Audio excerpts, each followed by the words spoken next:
हाँ जी दोस्तों, इस वीडियो ਦੇ ਵਿੱਚ ਤੁਹਾਨੂੰ ਇਲੈਕਸ਼ਨ ਰਿਲੇਟਡ ਜਦੋਂ ਪੋਲਿੰਗ ਸਟੇਸ਼ਨ ਤੇ ਪੋਲਿੰਗ ਪਾਰਟੀ ਪਹੁੰਚਦੀ ਹੈ, ਇਲੈਕਸ਼ਨ ਕੰਡਕਟ ਕਰਵਾਉਣ ਦੇ ਸਮੇਂ ਪੋਲ ਕੰਡਕਟ ਕਰਵਾਉਣ ਦੇ ਦਿਨ ਮਾਰਨਿੰਗ ਦੇ ਵਿੱਚ ਮੌਕ ਪੋਲ ਇੱਕ ਕਰਵਾ ਕੇ ਮਸ਼ੀਨ ਚੈੱਕ ਕਰਵਾਉਣੀ ਹੁੰਦੀ ਹੈ ਪੋਲਿੰਗ ਏਜੰਟਸ ਨੂੰ। ਜਿਹੜੇ ਵੀ ਉੱਥੇ ਪ੍ਰੈਜ਼ੈਂਟ ਪੋਲਿੰਗ ਏਜੰਟਸ ਹੁੰਦੇ ਆ ਤਾਂ ਉਹ ਮੌਕ ਪੋਲ ਜਿਹੜੀ ਹੈ ਐਕਚੁਅਲ ਪੋਲ ਸਟਾਰਟ ਹੋਣ ਤੋਂ 1.5 ਘੰਟਾ ਪਹਿਲਾਂ 90 ਮਿੰਟ ਪਹਿਲਾਂ ਸਟਾਰਟ ਕਰਨੀ ਹੁੰਦੀ ਹੈ। ਸੋ ਜੇ 8 ਵਜੇ ਦਾ ਟਾਈਮ ਹੈ ਵੋਟ ਸਟਾਰਟ ਹੋਣ ਦਾ, ਪੋਲ ਸਟਾਰਟ ਹੋਣ ਦਾ, ਤਾਂ 6:30 ਵਜੇ ਮੌਕ ਪੋਲ ਸਟਾਰਟ ਕਰਨੀ ਹੈ। ਮੌਕ ਪੋਲ ਪ੍ਰੋਸੈਸ ਖਤਮ ਹੋਣ ਤੋਂ ਬਾਅਦ ਇੱਕ ਸਰਟੀਫਿਕੇਟ ਭਰਨਾ ਹੁੰਦਾ ਪ੍ਰੈਜ਼ਾਈਡਿੰਗ ਅਫੀਸਰ ਨੇ। ਇਹ ਜਿਹੜਾ ਤੁਸੀਂ ਸਕਰੀਨ 'ਤੇ ਸਰਟੀਫਿਕੇਟ ਦੇਖ ਰਹੇ ਹੋ ਮੌਕ ਪੋਲ ਸਰਟੀਫਿਕੇਟ, ਇਸ ਨੂੰ ਫਿਲ ਕਰਨਾ ਹੁੰਦਾ ਹੈ। ਇਹਦੇ ਲਈ ਤੁਸੀਂ ਕੀ ਕਰਨਾ ਹੈ, ਸਟਾਰਟਿੰਗ ਆਪਾਂ ਇੱਥੋਂ ਕਰਦੇ ਹਾਂ। ਉੱਪਰ ਲਿਖਿਆ this is certified that I dash presiding officer, ਆਪਣਾ ਨਾਮ ਭਰ ਦੇਣਾ ਪ੍ਰੈਜ਼ਾਈਡਿੰਗ ਅਫੀਸਰ ਨੇ। ਜਿੱਥੇ ਇੱਥੇ ਬਲੈਂਕ ਛੱਡਿਆ, ਇੱਥੇ ਆਈ ਤੋਂ ਬਾਅਦ ਆਪਣਾ ਨਾਮ ਭਰਨਾ। Presiding officer at polling station number, ਇੱਥੇ ਪੋਲਿੰਗ ਸਟੇਸ਼ਨ ਦਾ ਨੰਬਰ ਭਰ ਦੇਣਾ। ਆਫ ਡੈਸ਼ ਅਸੈਂਬਲੀ, ਇੱਥੇ ਅਸੈਂਬਲੀ ਕੌਂਸਟੀਚੁਐਂਸੀ ਤੋਂ ਪਹਿਲਾਂ ਅਸੈਂਬਲੀ ਕੌਂਸਟੀਚੁਐਂਸੀ ਵਿਧਾਨ ਸਭਾ ਹਲਕੇ ਦਾ ਨੰਬਰ ਭਰ ਦੇਣਾ। Or the dash assembly segment under dash parliamentary constituency, ਇੱਥੇ ਲੋਕ ਸਭਾ ਹਲਕੇ ਦਾ ਨੰਬਰ ਭਰ ਦੇਣਾ ਪਾਰਲੀਮੈਂਟਰੀ ਕੌਂਸਟੀਚੁਐਂਸੀ ਤੋਂ ਪਹਿਲਾਂ ਖਾਲੀ ਜਗ੍ਹਾ 'ਤੇ। Conducted the mock poll at dash AM today, 6:30 ਵਜੇ ਸਟਾਰਟ ਕਰਨੀ ਹੈ। 6:30 ਵਜੇ 7:30 ਵਜੇ ਜਿੰਨੇ ਵਜੇ ਫਿਨਿਸ਼ ਹੁੰਦਾ, ਜਿੰਨੇ ਵਜੇ ਕੰਡਕਟ ਹੋ ਗਈ ਤੁਹਾਡੀ, ਉਹ ਟਾਈਮ ਇੱਥੇ ਲਿਖ ਦੇਣਾ ਕਿ ਇੰਨੇ ਵਜੇ ਮੌਕ ਪੋਲ ਕੰਡਕਟ ਹੋ ਚੁੱਕੀ ਹੈ। ਦਾ ਪੋਲ ਡੇ ਦੈਟ ਇਜ਼, ਇੱਥੇ ਫਿਰ ਤੁਸੀਂ ਦਾ ਪੋਲ ਡੇ ਜਿੱਥੇ ਸ਼ੋ ਹੋ ਰਿਹਾ ਇੱਥੇ ਤੁਸੀਂ ਡੇਟ ਪਾ ਦੇਣੀ ਹੈ, ਜਿਹੜੀ ਵੀ ਪੋਲ ਦੀ ਡੇਟ ਹੈ ਜਿੱਥੇ ਡੇਟ ਸ਼ੋ ਹੋ ਰਹੀ ਹੈ। Following scrupulously all the instructions issued by the Election Commission of India using, ਅਸੀਂ CU BU VVPAT ਯੂਜ਼ ਕਰਦੇ ਹਾਂ, ਮਸ਼ੀਨਾਂ ਯੂਜ਼ ਕਰਦੇ ਹਾਂ। ਤਾਂ ਇੱਥੇ ਨੀਚੇ CU of serial number as printed on back side of CU the back side 'ਤੇ ਸੀਰੀਅਲ ਨੰਬਰ ਪ੍ਰਿੰਟ ਹੁੰਦਾ, ਉਹ ਇੱਥੇ ਫਿਲ ਕਰ ਦੇਣਾ। BU of serial number, BU the serial number ਫਿਰ ਸੈਕਿੰਡ ਰੋ ਦੇ ਵਿੱਚ ਲਿਖ ਦੇਣਾ।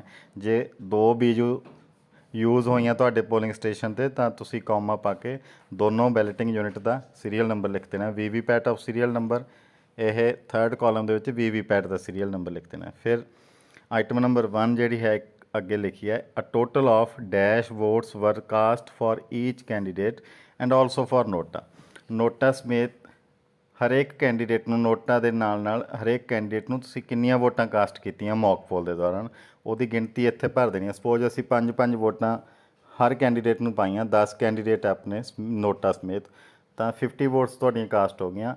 ਅ total of dash votes were cast for each candidate, ਹਰ ਕੈਂਡੀਡੇਟ ਲਈ ਕਿੰਨੀਆਂ ਵੋਟਾਂ ਪਾਈਆਂ, 5 ਵੋਟਾਂ, ਤਾਂ ਇੱਥੇ 5 ਭਰ ਦੇਣਾ।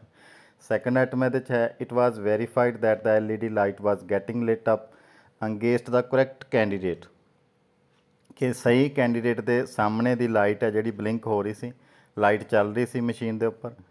Van the button was pressed and beep sound was properly heard, ਜਦੋਂ ਬਟਨ ਦੱਬਿਆ ਗਿਆ ਤਾਂ ਉਹ ਕੈਂਡੀਡੇਟ ਦੇ ਸਾਹਮਣੇ ਦੀ ਲਾਈਟ ਬਲਿੰਕ ਹੋ ਰਹੀ ਸੀ, ਅਤੇ ਜਦੋਂ ਬਟਨ ਪ੍ਰੈਸ ਕੀਤਾ BU ਤੋਂ, ਬੈਲਟਿੰਗ ਯੂਨਿਟ ਤੋਂ, ਤਾਂ ਉਹ ਬੀਪ ਦੀ ਸਾਊਂਡ ਹੈ ਜਿਹੜੀ ਪ੍ਰੋਪਰ ਸੁਣਾਈ ਦੇ ਰਹੀ ਸੀ। ਇਹ ਕਲੀਅਰ ਰੱਖਣਾ, ਆਪਾਂ ਵੈਰੀਫਾਈ ਕਰ ਰਹੇ ਹਾਂ ਆਪਾਂ PRO। ਥਰਡ ਆਈਟਮ ਦੇ ਵਿੱਚ ਤਾਂ candidate wise detail of votes polled during mock poll and result displayed is as under, ਇਸ ਟੇਬਲ ਦੇ ਵਿੱਚ ਆਪਾਂ ਜਿੰਨੀਆਂ ਕੈਂਡੀਡੇਟ ਵਾਈਜ਼ ਵੋਟਾਂ ਕਾਸਟ ਕੀਤੀਆਂ, ਪੋਲ ਹੋਈਆਂ, ਉਹਨਾਂ ਦਾ ਰਿਜ਼ਲਟ ਆਪਾਂ ਮੈਚ ਕਰਨਾ, ਟੈਲੀ ਕਰਨਾ CU ਦੇ ਨਾਲ। ਮੌਕ ਪੋਲ ਕਰਦੇ ਸਮੇਂ ਇੱਕ ਖਾਲੀ ਪੇਜ ਲੈ ਲੈਣਾ, ਪਲੇਨ ਪੇਪਰ, ਉਹਦੇ candidate wise serial number wise ਲਿਖ ਲੈਣਾ, ਕਿੰਨੀਆਂ ਵੋਟਾਂ ਪਾਈਆਂ ਉਹ ਉੱਥੇ ਮੈਂਸ਼ਨ ਕਰ ਲੈਣਾ, ਅਤੇ ਉਸ ਤੋਂ ਬਾਅਦ ਟੈਲੀ ਕਰਨਾ ਉਹ ਰਿਜ਼ਲਟ। ਤੁਸੀਂ ਕੰਟਰੋਲ ਯੂਨਿਟ ਤੋਂ ਡਿਸਪਲੇ ਕਰਵਾਉਣਾ ਰਿਜ਼ਲਟ ਵਾਲਾ ਬਟਨ ਦੱਬ ਕੇ। ਸੋ ਸੀਰੀਅਲ ਨੰਬਰ ਪਹਿਲਾਂ ਹੈ ਕਾਲਮ, ਸੈਕਿੰਡ ਕਾਲਮ ਦੇ ਵਿੱਚ ਹੈ ਨੇਮ ਆਫ ਕੈਂਡੀਡੇਟ, ਕੈਂਡੀਡੇਟ ਦਾ ਨਾਮ ਭਰ ਦੇਣਾ। ਅਗਲੇ ਕਾਲਮ ਦੇ ਵਿੱਚ ਹੈ number of votes cast during mock poll, mock poll ਦੇ ਦੌਰਾਨ ਇਸ ਪਹਿਲੇ ਕੈਂਡੀਡੇਟ ਨੂੰ ਕਿੰਨੀਆਂ ਵੋਟਾਂ ਕਾਸਟ ਕੀਤੀਆਂ ਗਈਆਂ, 5 6 7 ਜਿੰਨੀ ਵੀ ਗਿਣਤੀ ਤੁਸੀਂ ਨੋਟ ਕੀਤੀ ਹੈ, ਜਿੰਨੀਆਂ ਵੋਟਾਂ ਪਾਈਆਂ ਮੌਕ ਪੋਲ 'ਚ। ਫਿਰ ਅਗਲੇ ਕਾਲਮ ਦੇ ਵਿੱਚ ਹੈ number of votes displayed in CU on checking the result, result check करते समय सीजू ने कंट्रोल यूनिट ने किन्नियां इस कैंਡੀਡੇਟ ਨੂੰ ਵੋਟਾਂ ਸ਼ੋ ਕੀਤੀਆਂ ਉਹ ਗਿਣਤੀ ਇੱਥੇ ਭਰ ਦੇਣੀ ਹੈ। ਓਬਵੀਅਸ ਹੈ ਇੱਥੋਂ ਅੰਡਰਸਟੂਡ ਹੈ ਇਸ ਚੀਜ਼ ਤੋਂ ਕਿ ਤੁਹਾਡੀਆਂ number of votes during mock poll ਕਿੰਨੀਆਂ ਕਾਸਟ ਕੀਤੀਆਂ ਉਹ ਤੇ ਸੀਜੂ ਨੇ ਜਿੰਨੀਆਂ ਸ਼ੋ ਕੀਤੀਆਂ ਦੋਨੋਂ ਮੈਚ ਹੋਣੀਆਂ ਚਾਹੀਦੀਆਂ, ਡਾਟਾ ਸੇਮ ਹੋਣਾ ਚਾਹੀਦਾ। ਥਰਡ ਕਾਲਮ ਦੇ ਵਿੱਚ ਨੈਕਸਟ ਅਗਲੇ ਕਾਲਮ ਦੇ ਵਿੱਚ ਫੋਰਥ ਵਿੱਚ ਹੈਗਾ number of printed paper slips as per counting on checking mock poll result if VVPAT used. ਜੇ ਵੀਵੀਪੈਟ ਯੂਜ਼ ਹੋਇਆ ਵੀਵੀਪੈਟ ਦੇ ਵਿੱਚੋਂ ਪ੍ਰਿੰਟਡ ਸਲਿਪਸ ਕਿੰਨੀਆਂ ਨਿਕਲੀਆਂ, ਇਹ ਵੀ ਓਬਵੀਅਸਲੀ ਜਿੰਨੀਆਂ ਵੋਟਾਂ ਇਸ ਕੈਂਡੀਡੇਟ ਨੂੰ ਪਾਈਆਂ ਓਨੀਆਂ ਉਸ ਕੈਂਡੀਡੇਟ ਦੇ ਨਿਸ਼ਾਨ ਵਾਲੀਆਂ ਪਰਚੀਆਂ ਵੀਵੀਪੈਟ ਦੇ ਵਿੱਚੋਂ ਨਿਕਲਣੀਆਂ। ਇੱਥੇ ਵੀ ਸੇਮ ਡਾਟਾ ਆ ਜਾਏਗਾ। ਨੈਕਸਟ ਲਾਸਟ ਕਾਲਮ ਜਿਹੜਾ ਹੈ ਇਹਦੇ ਵਿੱਚ votes cast and result displayed and printed paper slips count tallied with each other ਕਿ ਇਹ ਤਿੰਨੋਂ ਚੀਜ਼ਾਂ ਟੈਲੀ ਹੋ ਗਈਆਂ। ਯੈਸ ਨੋ ਦੇ ਵਿੱਚ ਆਨਸਰ ਆਉਣਾ ਹੈ। ਇੱਥੇ ਲਾਸਟ ਕਾਲਮ ਦੇ ਵਿੱਚ ਯੈਸ ਲਿਖੋਗੇ ਜੇ ਤਿੰਨੋਂ ਕਾਲਮ ਤੁਹਾਡੇ ਨੇਮ ਆਫ ਕੈਂਡੀਡੇਟ ਤੋਂ ਬਾਅਦ ਵਾਲੇ ਅਗਲੇ ਤਿੰਨੋਂ ਕਾਲਮ ਦਾ ਡਾਟਾ ਸੇਮ ਹੋਊਗਾ। ਜੇ ਤੁਹਾਡਾ ਸੇਮ ਡਾਟਾ ਟੈਲੀ ਹੋ ਰਿਹਾ ਜਿੰਨੀਆਂ ਵੋਟਾਂ ਤੁਸੀਂ ਪਾਈਆਂ, ਜਿੰਨੀਆਂ ਮਸ਼ੀਨ ਨੇ ਸ਼ੋਅ ਕੀਤੀਆਂ ਰਿਜ਼ਲਟ ਬਟਨ ਦੱਬਣ 'ਤੇ, ਜਿੰਨੀਆਂ ਵੀਵੀਪੈਟ ਤੋਂ ਪਰਚੀਆਂ ਨਿਕਲੀਆਂ ਉਹ ਸੇਮ ਕੈਂਡੀਡੇਟ ਦਾ ਇੱਕ ਕੈਂਡੀਡੇਟ ਵਾਈਜ਼ ਰਿਜ਼ਲਟ ਸੇਮ ਹੋਏਗਾ ਤਾਂ ਲਾਸਟ 'ਤੇ ਤੁਸੀਂ ਯੈਸ ਲਿਖ ਦੇਣਾ। ਸੋ ਐਵੇਂ ਕਰਦੇ ਕਰਦੇ ਜਿੰਨੇ ਤੁਹਾਡੇ ਕੈਂਡੀਡੇਟ ਹੈ 1 2 3 4 5 6 7 ਲਾਸਟ 'ਤੇ ਨੋਟਾ ਲਿਖ ਦੇਣਾ। ਨੋਟਾਂ ਨੂੰ ਕਿੰਨੀਆਂ ਵੋਟਾਂ ਪਾਈਆਂ ਉਹ ਇੱਥੇ ਤੁਸੀਂ ਕਰਕੇ ਅਤੇ ਟੋਟਲ ਕਰ ਦੇਣਾ। ਇਸ ਕਾਲਮ ਦੇ ਵਿੱਚ ਟੋਟਲ ਹੈ, ਟੋਟਲ ਕਰ ਦੇਣਾ ਫਿਰ ਸਾਰਿਆਂ ਦਾ ਕੈਂਡੀਡੇਟ ਵਾਈਜ਼ ਅਤੇ ਟੋਟਲ ਵੋਟਾਂ ਕਿੰਨੀਆਂ ਕਾਸਟ ਹੋਈਆਂ ਉਹ ਇੱਥੇ ਟੇਬਲ ਦੇ ਵਿੱਚ ਟੈਲੀ ਹੋ ਜਾਏਗਾ ਰਿਜ਼ਲਟ ਤੁਹਾਡਾ। ਫੋਰਥ ਆਈਟਮ ਹੈ ਆਈ have cleared the memory of the EVM ਕਿ ਮੈਂ EVM ਕਲੀਅਰ ਕਰਤੀ। ਜਦੋਂ ਟੈਲੀ ਹੋ ਗਿਆ ਰਿਜ਼ਲਟ ਤੁਹਾਡਾ, ਤੁਹਾਡੇ ਪੋਲਿੰਗ ਏਜੰਟ ਸੈਟਿਸਫਾਈਡ ਹੋ ਗਏ ਤਾਂ ਤੁਸੀਂ ਜਿਵੇਂ ਆਪਾਂ ਕਹਿੰਦੇ ਆ ਸੀਜੂ ਦਾ ਕੰਟਰੋਲ ਯੂਨਿਟ ਦਾ ਜਿਹੜਾ ਪ੍ਰੋਸੈਸ ਹੈ CRC ਨਾਲ ਚੱਲਦਾ ਹੈ। ਕਲੋਜ਼ ਵੋਟਾਂ ਪੈਣ ਤੋਂ ਬਾਅਦ ਆਪਾਂ ਕਲੋਜ਼ ਬਟਨ ਪ੍ਰੈਸ ਕਰਦੇ ਹਾਂ, ਫਿਰ ਰਿਜ਼ਲਟ ਸ਼ੋਅ ਕਰਦੇ ਹਾਂ, ਫਿਰ ਕਲੀਅਰ ਕਰ ਦੇਣੀ ਹੈ ਮੈਮਰੀ ਉਹਦੀ ਐਕਚੁਅਲ ਪੋਲ ਕਰਵਾਉਣ ਦੇ ਲਈ 0 ਵੋਟਸ ਉਹ ਸ਼ੋਅ ਕਰੂਗੀ, ਫਿਰ ਕਲੀਅਰ ਕਰ ਦੇਣੀ ਹੈ ਮੈਮਰੀ।